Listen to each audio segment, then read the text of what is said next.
Hello friends, welcome to Shyam sir official. मैं श्याम निल्लारे एक बार फिर आप सभी के सामने। फ्रेंड्स, हम कक्षा 12वीं के रसायन शास्त्र का चैप्टर नंबर 2 कवर कर रहे हैं फ्रेंड्स, जिसमें ज्ञानपरक और समझपरक प्रश्न की जानकारी और उनके आंसर के बारे में विस्तृत अध्ययन कर रहे हैं फ्रेंड्स। तो चलिए हम स्टार्ट करते हैं। फर्स्ट क्वेश्चन स्टार्ट करने से पहले आप सभी से एक रिक्वेस्ट करना चाहूँगा, अगर आपने हमारे चैनल को अब तक सब्सक्राइब नहीं किया है तो चैनल को सब्सक्राइब कर बेल आइकन को इनेबल कर लें, जिससे फ्रेंड्स इस तरह की वीडियो जब भी चैनल पर अपलोड होगी आपको उसका नोटिफिकेशन सबसे पहले मिल जाएगा। तो शुरुआत करते हैं फ्रेंड्स। फर्स्ट क्वेश्चन अपने पास दिया है, अनुसंख्यक गुणधर्म किसे कहते हैं, ये कितने प्रकार के होते हैं, नाम लिखिए। तो फ्रेंड्स मैं आपको बता दूं कि अनुसंख्यक गुणधर्म क्या होते हैं। देखिए, विलयन के वे गुण जो विलेय कणों, अणु या आयन की संख्या पर निर्भर करते हैं, न कि कणों की प्रकृति पर, अनुसंख्यक गुणधर्म कहलाते हैं। ठीक है, आपको ये परिभाषा याद करना है। विलयन के वे गुण जो विलेय कणों, अणु या आयन की संख्या पर निर्भर करते हैं, न कि कणों की प्रकृति पर, अनुसंख्यक गुणधर्म कहलाते हैं। ये 4 प्रकार के होते हैं, ये आपको चारों प्रकार याद रखना है। पहला होता है वाष्पदाब में आपेक्षिक अवनमन, दूसरा होता है क्वथनांक में उन्नयन, और थर्ड होता है हिमांक में उन्नमन, और फोर्थ होता है परासरण दाब। ठीक फ्रेंड्स, तो ये इस सिर्फ अपने को नाम लिखने बोला है तो चारों नाम लिखना है, और हमको सिर्फ इतनी परिभाषा बता देना है कि विलयन के वे गुण जो विलेय कणों की संख्या पर निर्भर करते हैं, न कि कणों की प्रकृति पर, अनुसंख्यक गुणधर्म कहलाते हैं। ठीक, नेक्स्ट बात करते हैं क्वेश्चन नंबर 2। स्थिर क्वाथी मिश्रण किसे कहते हैं, ये कितने प्रकार के होते हैं। तो फ्रेंड्स, जो स्थिर क्वाथी मिश्रण है इसे हम एजियोट्रॉप भी कहते हैं। ठीक है, ये भी याद रखना है आपको। एजियोट्रॉप, इसकी परिभाषा होती है फ्रेंड्स, द्रवों का ऐसा मिश्रण जो शुद्ध द्रव के समान एक स्थिर ताप पर उबलता है। ठीक है, और इसी वाष्प एवं द्रव दोनों प्रावस्थाओं का संगठन समान होता है, स्थिर क्वाथी मिश्रण कहलाते हैं। ठीक है, या फिर हम इसकी दूसरी परिभाषा ये दे सकते हैं कि निश्चित संगठन वाला ऐसा द्रव, यदि आपको परिभाषा लिखना है तो लिख सकते हैं, निश्चित संगठन वाला ऐसा द्रव मिश्रण जो एक निश्चित ताप पर उबलता है और बिना संगठन बदले उसी ताप पर क्या होता है, आश्वित होता है, इसे हम एजियोट्रॉपिक मिश्रण कहते हैं फ्रेंड्स। ठीक, यहाँ पर हम उदाहरण ले सकते हैं एथिल अल्कोहल और जल, एथिल अल्कोहल C2H5OH एवं जल H2O। यदि इन दोनों का यदि हमको स्थिर क्वाथी मिश्रण बनाना होता है तो फ्रेंड्स इसको 94.5% लेना पड़ेगा, 94.5% और 4.5%। ठीक है, इन अनुपात स्थिर क्वाथी मिश्रण का ये क्या करते हैं, निर्माण करते हैं, स्थिर क्वाथी मिश्रण का निर्माण करते हैं फ्रेंड्स। ठीक है, तो आपको क्वेश्चन यही बोला है, स्थिर क्वाथी मिश्रण किसे कहते हैं, कितने प्रकार के होते हैं। ये होते हैं फ्रेंड्स 2 प्रकार के। कितने प्रकार के, आपको याद रखना है, 2 प्रकार के होते हैं। पहला प्रकार होता है यहाँ पर निम्न क्वथन एजियोट्रॉप, निम्न क्वथन एजियोट्रॉप, और सेकेंड होता है फ्रेंड्स यहाँ पर उच्च क्वथन एजियोट्रॉप। ठीक है, उच्च क्वथन एजियोट्रॉप नाम से स्पष्ट है फ्रेंड्स। निम्न क्वथन एजियोट्रॉप में जो होता है, मतलब वे विलयन जो राउल्ट नियम से धनात्मक विचलन प्रदर्शित करते हैं। कैसा विचलन प्रदर्शित करेंगे, राउल्ट नियम से धनात्मक विचलन प्रदर्शित करेंगे, ये इसे हम कहते हैं निम्न क्वथन एजियोट्रॉप। और इनका जो वाष्पदाब होता है फ्रेंड्स उच्च होता है, और ये निश्चित संगठन पर विलयन का वाष्पदाब अधिकतम हो जाता है। ठीक है, सेकंड की बात करते हैं उच्च क्वथन एजियोट्रॉप। उच्च क्वथन एजियोट्रॉप में जो विलयन राउल्ट नियम से ऋणात्मक विचलन प्रदर्शित करते हैं। कैसा विचलन प्रदर्शित करेंगे, ऋणात्मक विचलन प्रदर्शित करते हैं। ठीक, और उनका वाष्पदाब अपेक्षा कैसा होता है, कम होता है। ठीक, और इनका वाष्पदाब कैसा होता है, अधिक होता है। बस आपको इतना ही याद रखना है फ्रेंड्स, और आपको सिर्फ यहाँ तक इतना ही लिखना है, क्योंकि ये जो क्वेश्चन दिए हैं ये दिए हैं आपके समझ परक के, सिर्फ और सिर्फ आपको 2 अंक या 3 अंक में पूछे जाएंगे, तो आपको सिर्फ इतना याद रखना है। नेक्स्ट बात करते हैं फ्रेंड्स, नेक्स्ट क्वेश्चन पूछता है परासरण दाब क्या है। ठीक है, तो हम नेक्स्ट क्वेश्चन की बात करते हैं, परासरण दाब क्या है। चलिए फ्रेंड्स, न्यू पेज ले लेता हूँ मैं। देखिए, परासरण दाब ये आपको बहुत इंपॉर्टेंट प्रश्न है, ये भी एग्जाम में कई बार पूछा गया है। ठीक है, परासरण दाब। अब परासरण दाब सबसे पहले हमको ये पता होना चाहिए कि परासरण किसे कहते हैं। ठीक है, परासरण किसे कहते हैं। तो देखिए फ्रेंड्स, परासरण को समझने के लिए आपको विसरण, सबसे ज़्यादा विसरण और क्या बोलना चाहिए अपने को, परासरण, ये दोनों पता होना चाहिए। विसरण पता है फ्रेंड्स आपको, मतलब विसरण क्या होता है कि इसमें विलेय तथा विलायक दोनों के अणु का विपरीत दिशा में प्रभाव होता है। जैसे परासरण, इसमें एक ही दिशा में प्रभाव होता है और इसमें दोनों दिशा में प्रभाव होता है। मान के चलो विसरण का हम एक उदाहरण ले सकते हैं। यदि हमने एक बंद कमरे में अगरबत्ती को जलाया, तो अगरबत्ती को जलाते हैं तो वो एक ही स्थान से जलकर पूरे कमरे भर में क्या हो जाती है, उसकी हवा कैसे हो जाती है, विसरित हो जाती है। तो ये विसरण हुआ। ठीक है फ्रेंड्स, और परासरण का उदाहरण तो आपको पता भी होगा कि परासरण के कारण केसर का फूल जाना, बहुत सारे इस दैनिक जीवन के उदाहरण, चने का फूल जाना, ये सब परासरण के उदाहरण हैं फ्रेंड्स। तो चलो हम परासरण देखते हैं, परासरण किसे कहते हैं।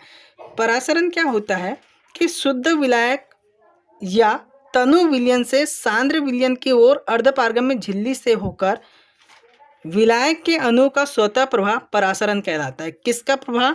विलायक के अणु का स्वतः प्रवाह।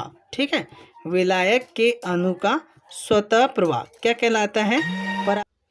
तो फ्रेंड्स हम देख रहे थे विलायक, परासरण किसे कहते हैं? विलायक के अणु का स्वतः प्रवाह क्या कहलाता है? परासरण कहलाता है। ठीक है, शुद्ध विलायक या तनु विलयन से, आपको पता भी होना चाहिए तनु विलयन और सांद्र विलयन, है ना। इसमें अर्धपारगम्य झिल्ली से होकर किसका प्रवाह? विलायक के अणु का स्वतः प्रवाह क्या कहलाता है? परासरण कहलाता है फ्रेंड्स। ठीक है, चलो अब हम बात करते हैं परासरण दाब के बारे में। ठीक है, तो आपको यहाँ पर याद रखना है परासरण की प्रक्रिया, अपरासरण दाब। देखो परासरण दाब भी बहुत ही अच्छा प्रश्न है फ्रेंड्स। देखो परासरण दाब किसे कहते हैं? किसी विलयन को उसके विलायक से अर्धपारगम्य झिल्ली द्वारा अलग रखने पर परासरण को रोकने के लिए विलयन पर कम से कम जो बाहरी दाब लगाना पड़ता है, वह विलयन का क्या कहलाता है? परासरण दाब। एक उदाहरण के माध्यम से समझते हैं फ्रेंड हम इसमें। देखिए यहाँ पर हम लोग क्या काम करते हैं, एक पात्र लेते हैं, एक पात्र में हम यहाँ पर विलयन रखते हैं फ्रेंड्स, विलयन, और यहीं पर सेम एक पात्र में क्या रखते हैं हम, यहाँ पर विलायक रखते हैं। ठीक है, एक में विलयन रखें और दूसरे में क्या रखें? विलायक। अब देखिए फ्रेंड्स, विलयन और विलायक, यहाँ दो विलयन और विलायक रख दिए और यहाँ पर हमने क्या लगा दिया? अर्धपारगम्य झिल्ली लगा दिया। अब क्या होता है फ्रेंड्स, इस अर्धपारगम्य झिल्ली में कि किसी विलयन को उसके विलायक से अर्धपारगम्य झिल्ली द्वारा अलग रखने पर, इस अर्धपारगम्य झिल्ली द्वारा अलग रखने पर क्या होता है फ्रेंड्स? परासरण को रोकने के लिए क्या होता है? अभी हमने देखा था कि परासरण क्या होता है कि विलायक के कण किसकी ओर गमन करने लगते हैं? विलयन की ओर गमन करते हैं। तो इसी प्रक्रिया को रोकने के लिए विलयन की सतह पर कम से कम जो दाब डाला जाता है, कम से कम जो प्रेशर डाला जाता है, इसे हम कहते हैं परासरण दाब। आगे बात समझ में फ्रेंड, मैंने क्या बोला कि किसी विलयन को उसके विलायक से अर्धपारगम्य झिल्ली द्वारा अलग रखने पर परासरण को रोकने के लिए विलयन पर कम से कम, किस पर? विलयन पर कम से कम जो दाब डाला जाता है, वह उस विलयन का क्या कहलाता है? परासरण दाब कहलाता है फ्रेंड्स। आशा करता हूँ कि आपको समझ में आ गया होगा। ठीक है, चलो यहाँ पर और आपको क्या क्वेश्चन पूछा था कि परासरण और विसरण में कोई दो अंतर स्पष्ट कीजिए। ठीक है, तो आपको अंतर बता देता हूँ। परासरण और विसरण में दो अंतर बताना है, तो हमको केवल दो ही अंतर के बारे में देखते हैं फ्रेंड्स, परासरण और विसरण। देखिए परासरण में क्या होता है फ्रेंड्स कि परासरण में अर्धपारगम्य झिल्ली का उपयोग होता है। ठीक है, अभी देखा था हमने कि यहाँ पर हम अर्धपारगम्य झिल्ली का यूज़ करेंगे। अर्धपारगम्य झिल्ली, आपकी अर्धपारगम्य झिल्ली क्या होती है? कॉपर फेरोसाइनेट की मिलकर बनी होती है। ठीक है, और देखिए विसरण में, अब देखो विसरण में अर्धपारगम्य झिल्ली की आवश्यकता नहीं होती। जैसे फ्रेंड्स यदि हमने एक इस कमरे में क्या काम किया, परफ्यूम को हमने छिड़का, तो परफ्यूम जो है पूरे कमरे भर विसरित हो जाएगा। तो ये विसरण का उदाहरण। यहाँ पर अर्धपारगम्य झिल्ली की आवश्यकता होती है, इसमें अर्धपारगम्य झिल्ली की आवश्यकता नहीं होती है। ठीक है, सेकेंड बात करते हैं फ्रेंड्स, सेकेंड अंतर ये कह सकते हैं हम कि इसमें एक ही दिशा में केवल विलायक के अणु का प्रवाह होता है। अभी देखा था हमने कि केवल और केवल विलायक के कण ही किसकी ओर प्रवेश करते थे? विलयन की ओर प्रवेश करते थे। तो इसीलिए हम कह सकते हैं कि इसमें केवल एक ही दिशा में, क्या में? एक ही दिशा में विलायक के अणु का प्रभाव होता है। ठीक है, किसका प्रभाव होता है? विलायक के अणुओं का प्रभाव होता है। ठीक है, और इसमें क्या होता है फ्रेंड्स कि इसमें विलेय एवं विलायक दोनों के अणु का विपरीत दिशा में प्रभाव होता है। ठीक है, एक तो एक विलेय के भी और विलायक के भी दोनों अणु कैसे विपरीत दिशा में प्रवेश करेंगे। और देखो ये भी बता देता हूँ कि यह केवल विलयनों में पाया जाता है, परासरण केवल विलयन के बीच में होता है फ्रेंड्स। लेकिन जो विसरण होता है यह गैस एवं विलयन दोनों में होता है। ठीक है, आपको ये भी याद रखना है, गैस एवं विलयन दोनों में होता है। ठीक है फ्रेंड्स, तो ये हमारा था सेकंड क्वेश्चन। अब थर्ड क्वेश्चन था। अब फोर्थ क्वेश्चन के बारे में बात करते हैं। फोर्थ क्वेश्चन यहाँ पर हमको निम्न को परिभाषित करने पूछा है। ठीक है, तो निम्न को परिभाषित करने के लिए हमको क्या क्या परिभाषित करना है हम उसके बारे में देखते हैं फ्रेंड्स। ठीक है, तो पहला आपको दिया है परिभाषित करने के लिए, देखिए हमने एक न्यू पेज ले लिया है। पहला परिभाषित करने बोला है मोल प्रभाज। ठीक है, तो आपको मोल प्रभाज ये एग्जाम में कई बार क्वेश्चन पूछा जाता है और बहुत इंपॉर्टेंट प्रश्न है। ठीक है, इसीलिए आप लोगों को याद रखना है, ये प्रश्न बहुत अच्छे तरीके से क्या करना है, आपको याद करना है। ठीक है, चलो हम बात करते हैं मोल प्रभाज के बारे में। ठीक है, देखना इसको एकदम ध्यान से आपको देखना है ना, और देखने के साथ साथ समझना है और याद करना है। ठीक है, देखो किसी विलयन में उपस्थित किसी एक घटक विलेय या विलायक के मूलों की संख्या। ठीक है, क्या कहा मैंने, ध्यान दीजिएगा, किसी विलयन में उपस्थित किसी एक घटक विलेय या विलायक के मूलों की संख्या तथा विलयन में उपस्थित कुल मूलों की संख्या का अनुपात है ना, तथा विलयन में उपस्थित कुल मूलों की संख्या का अनुपात मोल प्रभाज कहलाता है।